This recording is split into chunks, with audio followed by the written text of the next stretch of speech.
Pastors and leaders, in this video, I want to explain how to use Google Plus communities with your mentor tree, specifically at your church. If you're beginning to use the Pursue God resources in your church to really try to create a discipleship culture, one of the things you'll notice right away is there are so many resources. And even though we've got our ministry tool menus, your pastoral team, your teaching team, all your different teams, and it's organized and it's simple, it's easy to use for all these different teams, for families, for small groups, and for one-on-one mentoring relationships. But what you'll probably find is you probably want to learn how to use Google Plus communities to really organize. Here are some benefits. Before we get into what the community looks like online, let's just talk about some of the benefits. 3 main benefits. First of all, it allows you to feature conversations. So if you're a pastor and you really want to make sure that you're getting the right conversations to your leadership team instead of just having them hunt around on the resource library by themselves, you can really feature conversations every week. The Google Plus page gives you a place to create interaction between your leaders because of the comments that they allow. And then the third thing is it helps you to categorize, and I'll explain what I mean by that in a minute here. So first of all, let's just take a look. Here's a sample Google Plus community. This is the community for the Alpine Church leaders.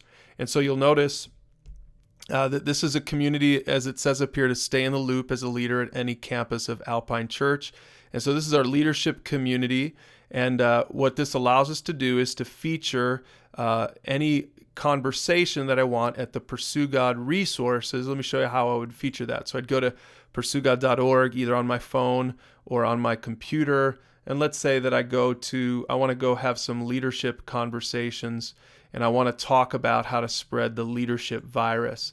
So I click on that one, and it allows me to share it straight to Google Plus. So I click on that, and what it'll do then is it'll allow me to decide how I want to share it. Let's say that I want to post a comment. So I'm going to say, hey guys,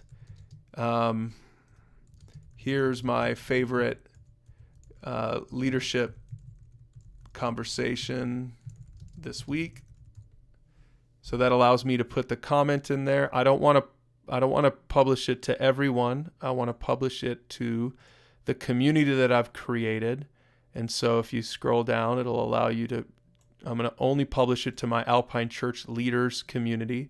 And it even allows me then to decide where I want to categorize it for. If it's just for the general discussion, or if it's just for Riverdale or just for Layton. Those are all of our different campuses. So I want to push this out to every one of our leaders, and then I'm just going to go ahead and click on share.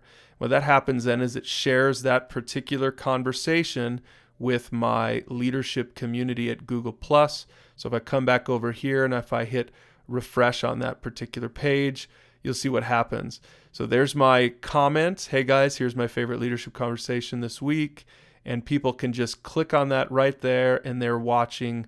It brings them right to the page at pursuegod.org. But again, one of the benefits, as we mentioned, is it creates interaction. So now some of your other leaders, some of your other pastors might add some comments right here, and they're clicking on comments and they're interacting right here. Maybe one leader says, I'm going to use this with my team this week. This is a great one, or whatever. And so again, what it allows you to do, because pursuegod.org really is such a massive library and it can be overwhelming, especially to newcomers to your team. So this really allows you to go in there and sort of create a pantry of great information from the Pursue God library that you want to feature and send especially to your team. Now you can also just share other links and videos, maybe a video you've made. You can also create your own poll for your leadership team to ask your leaders some questions about how things are going. You can also just share something that's on your mind as a pastoral leader of the team. So the whole idea is that the Google community, the Google Plus community, it features conversations. It creates a great place for you to interact, and then it allows you to categorize by using those different categories. Again, all of that stuff is easy to do and it's free. You just create a Google Plus account, and then create that Google Plus community and invite people to the community. One thing you might want to do is create the community as a private community if you want.